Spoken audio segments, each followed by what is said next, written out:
మన జీవితంలో చాలా సందర్భాల్లో మనకు తెలియకుండానే ఒక అలవాటు ఏర్పడిపోతుంది. అదే ఆందోళన. ఏ చిన్న విషయమైనా మనసును కలవరపెట్టడం, ఏదైనా సమస్య ఎదురైతే వెంటనే భయపడిపోవడం చాలా మందికి సహజంగా మారిపోయింది. కానీ ఆందోళన మన సమస్యల్ని తగ్గించదు, వాటిని మరింత పెంచుతుంది.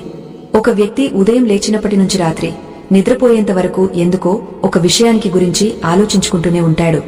ఈ రోజు నా పని సరిగా జరుగుతుందా? రేపటి ప్రాజెక్ట్ ఎలా చేయాలి? ఇంటి పరిస్థితి ఎలా ఉంటుంది? పిల్లల భవిష్యత్తు ఏమవుతుంది? ఆరోగ్యం సరిగా ఉంటుందా? ఇలా రోజంతా మనస్సులో అనేక రకాల ఆలోచనలు తిరుగుతూనే ఉంటాయి.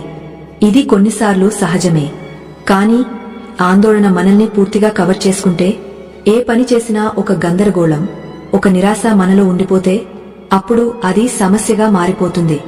మనం నిజంగా కొన్ని విషయాలను చేతిలో పెట్టుకుని భయపడాల్సిన అవసరం లేకుండా వాటిని ఊహించుకుంటూ మనల్ని మనమే బాధించుకుంటుంటాం.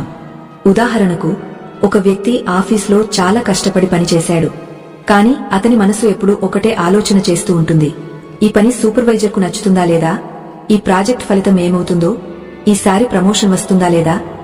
ఇలా ఎన్నో ప్రశ్నలు అతని మనసులో తిప్పుతూనే ఉంటాయి.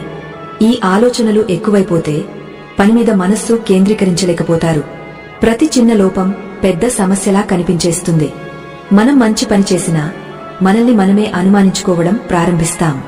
ఇది ఆందోళన ప్రభావమే. మన మనస్సుకు విశ్రాంతి ఇవ్వకపోతే ఏ పని చేసినా మనం దానిలో ఆనందం పొందలేము. పని సరిగా చేయగలమా లేదా అనే భయం, భవిష్యత్తు గురించి ముందుగానే ఆలోచించడం మన ఆరోగ్యాన్ని కూడా ప్రభావితం చేస్తుంది. చాలామంది ఎప్పుడూ ఒత్తిడిలో ఉంటారు. ఏదో ఒక పని కోసం మనసులో నిరంతరం ఆలోచిస్తూ ఉంటారు.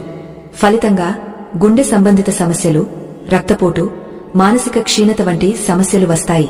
అందుకే మనం తెలుసుకోవాల్సిన ముఖ్యమైన విషయం ఏమిటంటే, మనం చేసే పనిని మక్కువగా చేయాలి, కానీ దాని ఫలితాన్ని ముందే ఊహించి భయపడిపోకూడదు. కొన్ని విషయాలు మన చేతుల్లో ఉండవు.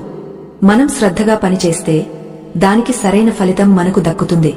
మనసును శాంతిగా ఉంచుకోవడమంటే బాధ్యతల నుండి పారిపోవడం కాదు, సమస్యల్ని ఎదుర్కొంటూ మనసుని స్థిరంగా ఉంచడం. మనలో చాలా మందికి ఒక తప్పిదం చేయాలంటే భయం. ఏదైనా పని మొదలు పెట్టడానికి ముందే, నేను ఇది సరిగా చేయగలనా? ఎక్కడైనా తప్పు జరిగితే, ఇది విఫలమైతే నా పరిస్థితి ఏమవుతుంది అనే ఆందోళనలు పట్టిపిడిస్తుంటాయి. కాని నిజమేమిటంటే, మనం ఎప్పుడూ అన్ని పనులను పరిపూర్ణంగా చేయలేం. చిన్నప్పుడు మనం నడక నేర్చుకున్నప్పుడు ఎంతసార్లు పడిపోయామో గుర్తుందా? ప్రతిసారి తడబడినా మనం మళ్లీ లేచి నడిచే ప్రయత్నమే చేశాం. కాని పెద్దయ్యాక మాత్రం ఒక చిన్న తప్పిదం జరిగినా మనమే మనల్ని నిందించుకుంటూ భయం